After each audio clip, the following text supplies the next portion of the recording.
तो Bandhavgarh tiger reserve में हाथियों की मौत के मामले में सरकार का रवैया सख्त हो गया है। 2 अधिकारियों पर एक्शन लिए गए हैं, उन्हें निलंबित किया गया है।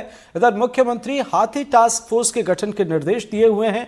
उधर हाथी के झुंड से एक हमलावर हाथी का रेस्क्यू किया गया है। ये सारी चीजें ग्राउंड जीरो पर हैं, पर कई सवाल हैं जिनकी जवाब तलाशने की कोशिश करते हैं। खास पैनल हमारे साथ जुड़ गया है। सबसे आपका परिचय कराते हैं। अजय दुबे जी हमारे साथ वाइल्ड लाइफ एक्सपर्ट हैं, बहुत बहुत स्वागत है आपका। और श्रीनिवासा मूर्ति, पूर्व आईएफएस अधिकारी, आपका भी बहुत बहुत स्वागत है। डॉक्टर संदीप सिंह जी है हमारे साथ, वेटनरी डॉक्टर, आपका भी बहुत बहुत स्वागत है। और हमारी सहयोगी अमृतांशी जोशी भी हमारे साथ जुड़ गई हैं। सबसे पहले अमृतांशी, एक अपडेट आपसे लेना चाहेंगे इस मामले में, क्या कुछ चीजें खास हैं, और उसके बाद हमारे मेहमानों से भी इस मामले को समझेंगे। देखिए, हाथियों की मौत का सिलसिला जो शुरू हुआ था उसके बाद लगातार 4 दिन तक काफ़ी अफरा तफरी मची रही। और उस समय जिसको जिम्मेदार होना था, यानी कि जिनको जिम्मेदार होना था, उनका फ़ोन बंद था। उनको पता चला कि ऐसा कुछ हो रहा है, लेकिन वो छुट्टी पर थे, उन्होंने अपना फ़ोन बंद रखा। सबसे पहले तो जो अधिकारी यानी कि जो फील्ड डायरेक्टर थे गौरव चौधरी, उन पर गाज गिरी है, उन पर सरकार ने कार्रवाई की है, उनको सस्पेंड किया है। दूसरे एसडीओ, जिन पर जिम्मेदारी थी कि वो जब लोग पहुंचे, विशेषज्ञ वहां पर पहुंचे, उनको सही जानकारी दे, क्या वजह रह रही है। और अगर वो सही जानकारी दे देते तो शायद जो पहले 4 हाथियों की मौत हुई थी वो संख्या 10 तक नहीं पहुंचती। उन्होंने जानकारी नहीं दी, इसलिए उनको भी यहाँ पर सस्पेंड किया गया है। 2 अधिकारियों पर पहली रिव्यू मीटिंग के बाद यहाँ गाज गिरी है। पोस्टमार्टम रिपोर्ट्स अभी तक प्रारंभिक सिर्फ जानकारी मिल पाई है, लेकिन पूरी रिपोर्ट नहीं आई है।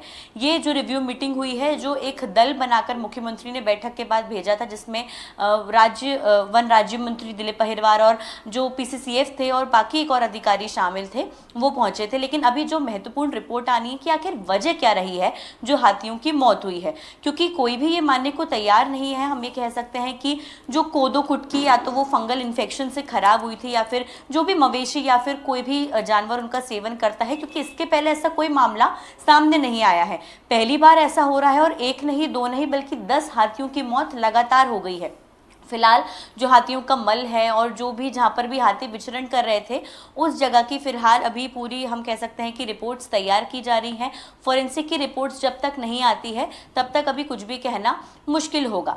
लेकिन जो बाकी हाथियों को अब उस जगह से दूर रखा जा रहा है, इसके साथ ही साथ जो मुआवजा है वो 8 लाख से बढ़ाकर 25 लाख, जिनकी मौत हुई है हाथी के गुस्से के कारण, हाथी ने जिनको कुचल के मार दिया, 25 लाख सरकार ने मुआवजा कर दिया। सरकार यहाँ पर पूरा तरह से सब कुछ कंट्रोल करने की कोशिश कर रही है।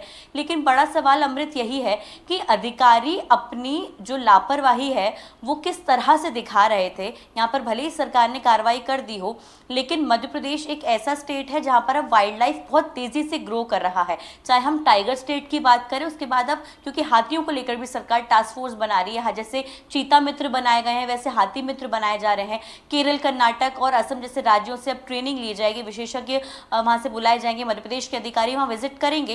लेकिन ये तब तक ही है जब तक हम इसको काफ़ी हम कह सकते हैं कि गंभीरता के साथ लें, क्योंकि कई बार बाघ के मामले में भी यहाँ पर अधिकारियों ने लापरवाही दिखाई है। पिछले दिनों जो हमने रिपोर्ट दिखाई थी जिसका सर ने जिक्र किया कि वो हाथी की जो है उसका शिकार किया गया, और मध्य प्रदेश में कई हाथियों की मौत जो है वो महीने में हो रही है, साल में हो रही है, लेकिन कई बार वजह नहीं मिल पाती। ऐसे में जो अधिकारी फील्ड पर मौजूद हैं उनकी लापरवाही हमेशा अंतिम तौर पर निकलकर सामने आती है, जिसके बाद कार्रवाई भी होती है। लेकिन अधिकारियों को यहाँ पर सख्त रुख की जरूरत है निश्चित तौर पर। और अमृतांशी, इस बार जो मुख्यमंत्री की तरफ से एक्शन लिए गए हैं, ये उम्मीद की जा रही है कि इसके बाद कुछ तस्वीरें बदलेंगी। हमारे साथ आज श्रीनिवासा मूर्ति साहब है, पूर्व आईएफएस अधिकारी।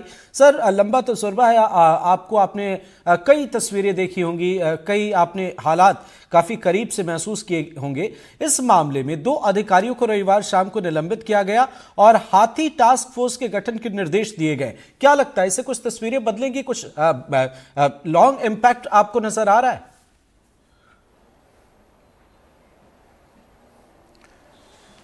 अच्छा, सबको नमस्कार। कि जहाँ तक प्रशासनिक जो कार्रवाई हुई है उस संबंध में मुझे कुछ कहना नहीं है, लेकिन मुख्य बात यह है कि जो एलिफेंट टास्क फोर्स जो बनाई गई है, साथ में हाथी मित्र बनाने की जो बात हुई है, वो पिछले 4-5 दिन पहले इसी मंच के माध्यम से मैंने ये बातें रखा था कि उन बातों का मतलब तुरंत अमल हुआ है। तो मैं माननीय मुख्यमंत्री साहब को और विभाग को इस संबंध में बधाई देना चाहता हूँ। और दूसरी बात जो है कि मैडम जोशी जी मतलब बार बार ये कह रहे थे कि अभी ये स्पष्ट नहीं है खोदो कुटकी से संबंधित मृत्यु होता है कि नहीं होता है। पहले चीज़ हम सबको मतलब याद रखने की ज़रूरत है कि मध्य प्रदेश में जो हाथी का आगमन है पिछले मतलब 6-7 साल से ही हुआ, उससे पहले नहीं है। टू बी स्पेसिफिक 2018 में आई है। और हमने इसमें काफ़ी रिसर्च किया, काफ़ी लोगों से बात किया है। 90 साल पहले मोरिस साहब हैं जो एक अंग्रेजी मतलब व्यक्ति है, उन्होंने इस बात को स्पष्ट किया है। अभी एक मेडिकल रिव्यू 2023 का हमने अभी रिसर्च कर रहे थे, उसमें भी ये बात कही गई है नॉट एवरी टाइम कि कोदो से मतलब मृत्यु होती है, एक स्पेसिफिक परिस्थितियों में इसकी संभावना है। लेकिन अभी इन बातों पे नतीजों पे पहुंचना ऐसे कोई मतलब जल्दीबाजी हो जाएगा, क्योंकि अभी तक वो जो फंगस से रिलेटेड रिपोर्ट्स है अभी आना बाकी है। तो मैं ये बात जो है कि बहुत ही सोच समझ कर कह रहा हूँ, तो इस बात का भी अपन को थोड़ा ध्यान रखने की ज़रूरत है। तो बाकी जो कई सारे मतलब जगहों से कुछ खबरें आई थी कि जो हाथी कुचल दिया है उसी समूह का है, ऐसा भी नहीं है। उसको भी तत्काल मतलब लोगों ने, वन विभाग ने उसको पकड़ लिया है जो लोनर तस्कर थे।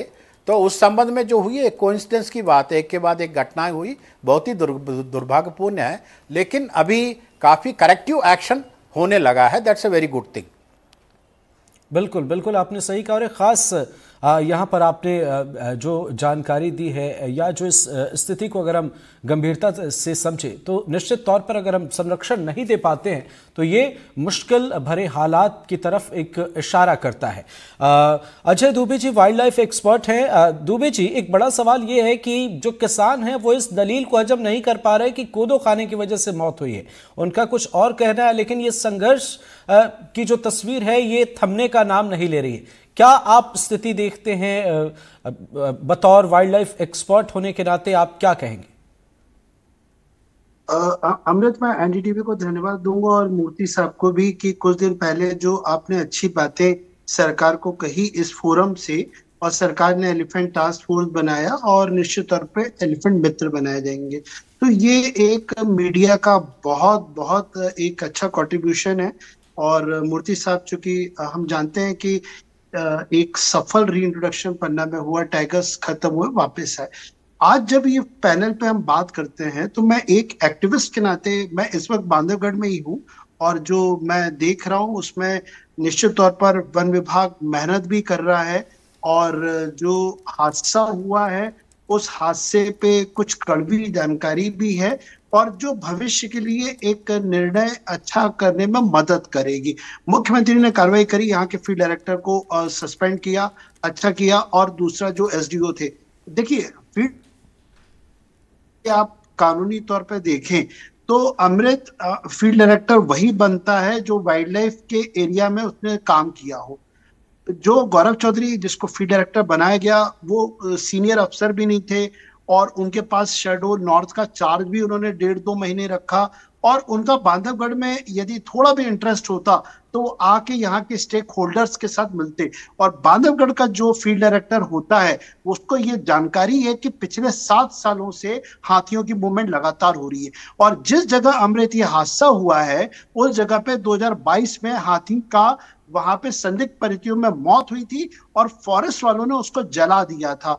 और फॉरेस्ट, हम लोगों ने ही इसको उजागर किया था। फॉरेस्ट ने तो अपनी रिपोर्ट में कहा कि नहीं, ये बिल्कुल गलत बात है, हाथी तो अपने आप जल गया। मतलब उनका ये जवाब इस तरह का था। एनटीसी ने गोपनीय जांच कराई और ये उजागर किया कि फॉरेस्ट वालों ने प्रोटोकॉल का उल्लंघन किया, उसको जलाया, उसके शरीर के टुकड़े, उसकी हड्डियां इतनी जल्दी जल नहीं पाई, वो इधर उधर फैली हुई थी।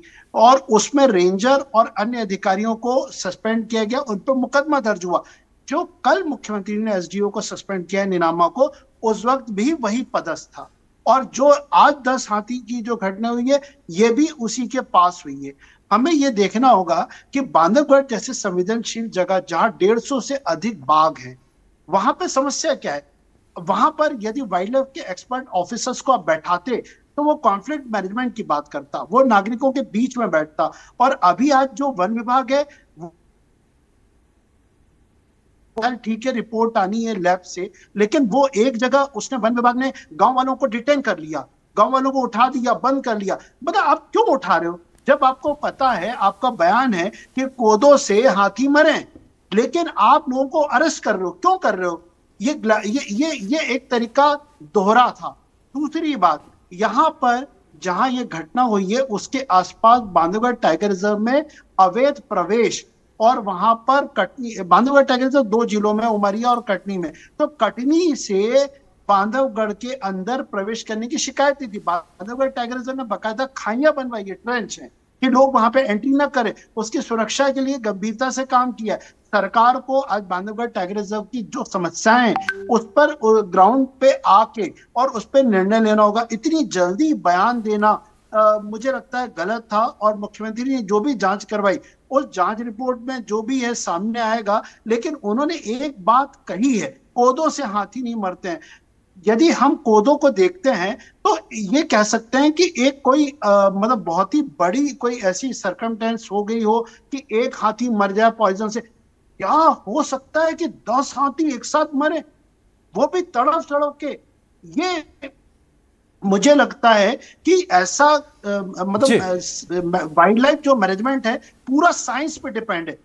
निश्चित तौर पर एक बड़ी लापरवाही भी है। हालांकि इस मामले में अभी जांच रिपोर्ट का इंतजार भी किया जा रहा है, तो देखना होगा आगे और क्या कुछ चीजें निकलकर सामने आती हैं। डॉक्टर संदीप सिंह जी, बतौर वेटनरी डॉक्टर, सर आपसे समझना चाहेंगे विभाग कितना तैयार है हाथी के मामले में कोई शिकायत आए या घायल होने को लेकर या बीमार होने को लेकर, हम कितने तैयार हैं और कैसे कैसे केसेस आते हैं? देखिए सर, ये जो केस मध्य प्रदेश से आए हैं, ये टॉपसी रिपोर्ट्स आई हैं जो एनवायरनमेंट मिनिस्ट्री सेंट्रल गवर्नमेंट ने भी की हैं या स्टेट गवर्नमेंट ने भी की हैं, उससे ये लगता है, बाकी तो फर्दर रिपोर्ट्स आने पे क्लियर होगा कि पॉइजनिंग का कारण क्या बना या हाथी क्यों मरे। पर इंडिया में ये जो कोडो मिल्क टॉक्सिसिटी है, इससे हाथी मरने का ये जो मामला है ये नया नहीं है। ये पहला केस जो हाथियों में देखा गया था, ये 1983 में इंडिया में रिकॉर्ड किया गया था। जो पहली डेथ हाथियों की कोडो मिल्क टॉक्सिसिटी से हुई है वो 1983 में हुई थी। अब जब एनवायरमेंट कंडीशंस ज्यादा लंबा टाइम गर्मी रहेगी, जहाँ ज्यादा लंबा टाइम ह्यूमिडिटी रहती है, तो जो कोडो मिलेट्स की या कोदरे की जो फसल है, जिसमें कई हिस्सों में वारगो भी बोला जाता है, इसमें देखा क्या जाता है कि एक फंगल इन्फेक्शन के कारण एक माइकोटॉक्सिन बन जाता है जिसको बोलते हैं साइक्लोपेंटाडिक एसिड, इसको शॉर्ट में सीपीए बोल देते हैं। ये प्राइमरी टॉक्सिसिटी है जो कोडो मिलेट में आती है। जिस तरीके से हाथी मरे और उनके जो सिम्टम थे, जिससे लगता है कि ये कोडो टॉक्सिसिटी से ही मरे हैं। पहले भी मैं कह चुका हूं कि जो फर्दर इन्वेस्टिगेशन से पता चलेगा कि प्राइमरी कारण क्या था, पर जितने भी सिम्टम आ रहे थे उससे लगता है कि ये कोडोमिलेटिस टॉक्सिसिटी ही थी।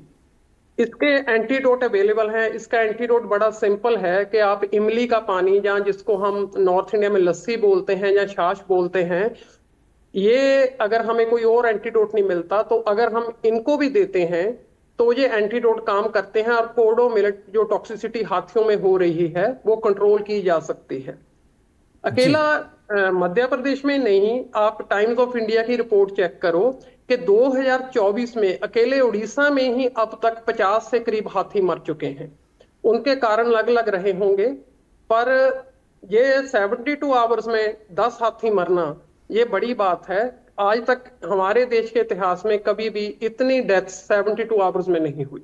बिल्कुल बिल्कुल, आपने सही कहा। आर.एस. मूर्ति साहब, एक बड़ा सवाल यह है कि हाथी जो अभी उग्र हुए हैं, उन्हें शांत कैसे किया जा सकता है और डिपार्टमेंट कितना तैयार आपको नजर आता है? क्या लगता है कहीं कुछ खामियां भी हैं? अच्छा, मैं कमिट जी।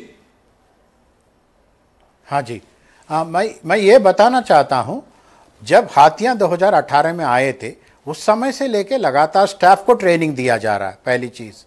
और उसके बाद जो मेरा रिटायरमेंट अभी 4 साल पहले हुआ है, उसकी बाद की जो स्थिति, एक तो कोरोना का 2 साल का मतलब बीच में अंतराल रहा है, तो उस समय का मतलब मंदी कुछ जरूर रही होगी, बट टू माई मतलब नॉलेज ट्रेनिंग स्टाफ को बराबर दी जा रही है।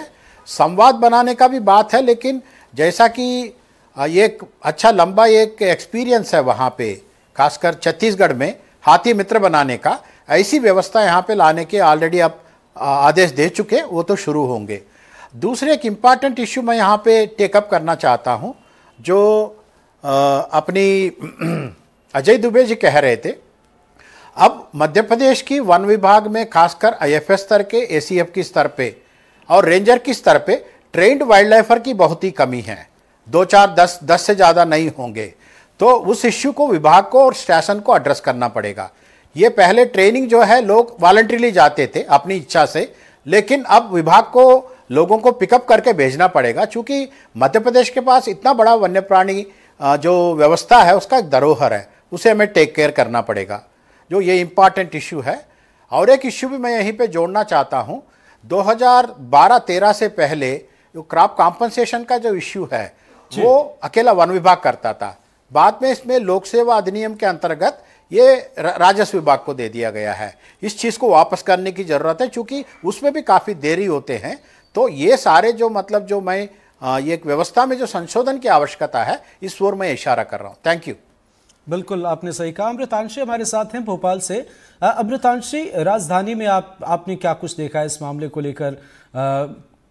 सरकार की बात करें या प्रशासन की बात करें, कितनी सक्रियता वहां पर नजर आती है? क्योंकि इससे पहले टास्क फोर्स की बात सामने आई है और प्रोटेक्शन को लेकर, इन जंगली जानवरों को लेकर भी कई अभियान चलाए गए हैं। कितना असर और यहां पर कितनी सुगबुगाहट राजधानी? बिल्कुल, देखिए, क्योंकि सीएम यहीं पर है और लगातार अगर हम बात करें जिस दिन से ये सिलसिला शुरू हुआ है, मुख्यमंत्री लगातार इसकी रिव्यू मीटिंग कर रहे हैं। उन्होंने खुद, चाहे हम बात करें केंद्र या राज्य सरकार में जो 2 दल गठित हुए थे जांच के लिए, उसके बाद मुख्यमंत्री ने खुद का भी एक दल तैयार किया और बोला कि आप जाइए, आप देख कर आइए, और जल्द से जल्द 24 घंटे के अंदर उन्होंने प्रतिवेदन मांगा। मुख्यमंत्री लगातार सख्ती के साथ इसकी मॉनिटरिंग भी कर रहे हैं, इस पर नजर बनाए हुए हैं। और उन्होंने, देखिए, एक लाइन में इसको साफ कर दिया है कि दोषी जो भी होगा उस पर कार्रवाई होगी। और शायद यही वजह रही है जो 2 अधिकारियों को निलंबित किया गया है प्रारंभिक जांच में, उनकी लापरवाहियां कहीं से कहीं तक सामने जरूर आई है। अब मध्य प्रदेश, देखिए, एक ऐसा राज्य बन चुका है जहां पर लगातार ये जो नेचुरल हैबिटाट है, चाहे हम जानवरों से जुड़ी बात करें या फिर किसी भी तरह से बात करें, लगातार डेवलपमेंट्स हो रहे हैं। हम चीते को लेकर आए, चीते की सर्वाइवल रेट बहुत कम है, लेकिन चीता भी अब मध्य प्रदेश में है, उनके सर्वाइवल को लेकर भी बात की जा रही है। चीता मित्र जैसे बनाएगा। उसके बाद बाघ, टाइगर स्टेट मध्य प्रदेश को तमगा मिला हुआ था, बाघों को भी संरक्षित करने की बात कर रहे हैं। और अब देखिए, कहीं ना कहीं हाथियों को लेकर जब एक सरकार प्रयास कर रही है, हाथियों को लेकर, क्योंकि देखिए ये घटना जो है वो बेहद ही दुर्भाग्यपूर्ण घटना है। कोई भी नहीं चाहता था कि ऐसा कुछ हो जाए, लेकिन अचानक से इतनी मौतें होने, क्योंकि मध्य प्रदेश में हम कह सकते हैं कि बाकी राज्यों के मुकाबले बहुत ज़्यादा जो हाथी हैं उनकी संख्या नहीं है, लेकिन जितनी भी है, इसलिए सरकार ने अब माना है कि अब वो स्थायी रूप से मध्य प्रदेश में रहने लग गए हैं, उनका मूवमेंट लगातार बना हुआ है। लेकिन ऐसे में देखिए, अब जो एक संवाद की प्रक्रिया है ये बेहद ही ज़रूरी है। सरकार अपना काम कर रही है, सरकार ने दोषियों को यहाँ पर जो है उन पर कार्रवाई की है, आगे भी जो दोषी निकलेंगे उन पर कार्रवाई की जाएगी। लेकिन ऐसे में जो फील्ड डायरेक्टर्स हैं, जो फील्ड पर अधिकारी मौजूद हैं, जो कि अजय जी बता भी रहे थे कि उनका एक्सपीरियंस होना इसमें बहुत ज़्यादा ज़रूरी है। ऐसे में ये अभी देखना बहुत ज़्यादा ज़रूरी हो गया है कि अगर आपको एक वाइल्ड लाइफ में सिस्टम को मेंटेन करना है तो अकेले जानवरों की आपको जो है वो सिर्फ केयर नहीं करनी पड़ेगी, बल्कि उनके आसपास जितना भी माहौल है, जो आसपास लोग रहते हैं, क्योंकि हम हमेशा देखते हैं कि जानवरों और इंसानों के बीच में कनेक्शन होता है, और ख़ासतौर से हाथी को तो इसी प्रकार का जो है वो माना भी जाता है, मैमल्स माने भी जाते हैं। तो वो एक कनेक्शन जब तक बना रहेगा, तो शायद यही वजह है कि वो कनेक्शन पूरा स्थापित करने की सरकार की ओर से कोशिश की जा रही है। इसलिए हाथी मित्र बनाए जाएंगे, टास्क फोर्स बनाया जाएगा, और ये कनेक्शन अगर बेहतर होता है, जो कि सरकार चाहती है, क्योंकि अब सरकार ने, मुख्यमंत्री ने खुद संज्ञान लिया है, तो हो सकता है कि अब तो खैर आगे कभी ऐसी दुर्घटना ना हो, लेकिन ऐसी दुर्घटना अगर होने की तरफ हो तो शायद हो सकता है अधिकारियों की सख्ती से, या फिर उनकी, हम कह सकते हैं कि उनको समझ में आए तो वो बच पाए। जी बिल्कुल। आर.एस. मूर्ति साहब कुछ कहना चाहते हैं, इसके बाद अजय दुबे जी आपके पास आएंगे।